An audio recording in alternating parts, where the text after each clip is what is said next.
কিছু পুরুষের চিন্তা ভাবনা এমন যে আজ বাঁচি কাল দেখা যাবে। তাদের পকেট যতই ফাঁকা থাকুক, তাদের বর্তমান অবস্থা যতই খারাপ হোক না কেন, তারা তাদের আশেপাশের মানুষের সকল চাহিদা মেটাবে। কখনো কখনো তো তাদের চাহিদার থেকেও সে বেশি করে। কিন্তু তার বউয়ের বেলায় তার বউকে বলবে, তুমি তো বুঝো আমার অবস্থাটা, কিন্তু আমার আশেপাশের লোকজন, আমার আপনজন, আমার বাড়ির লোকজন তো আর বুঝবে না। আর যখন সেই মানব দুরতি বেটা বিপদে পড়বে, তখন তার আশেপাশের লোকজন কেউ থাকবে না। তখন বেটা নিজে মরবে তো মরবেই, বউ বাচ্চাকে সাথে নিয়ে মরবে। তাই এ সকল লোকদের উদ্দেশ্যে বলি, তাদের উচিত ভবিষ্যতের কথা চিন্তা করা। ভবিষ্যতে কিন্তু তার ওই আশেপাশের লোকজন পাশে থাকবে না, শেষ বয়সে বউ আর বাচ্চাই থাকবে।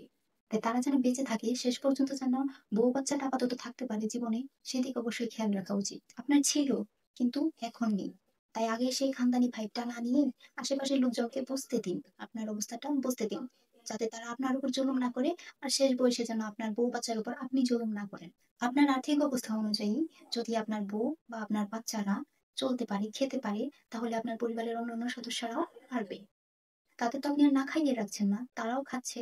যেমনটা আপনার বউ বাচ্চা আপনার থেকে পাচ্ছে, তারাও আপনার আপনজন। তাদের উচিত আপনার অবস্থাটা বোঝা এবং সেই অনুযায়ী চলাফেরা করা, সেই অনুযায়ী ব্যয় করা, মানে আয় বুঝে ব্যয় করা।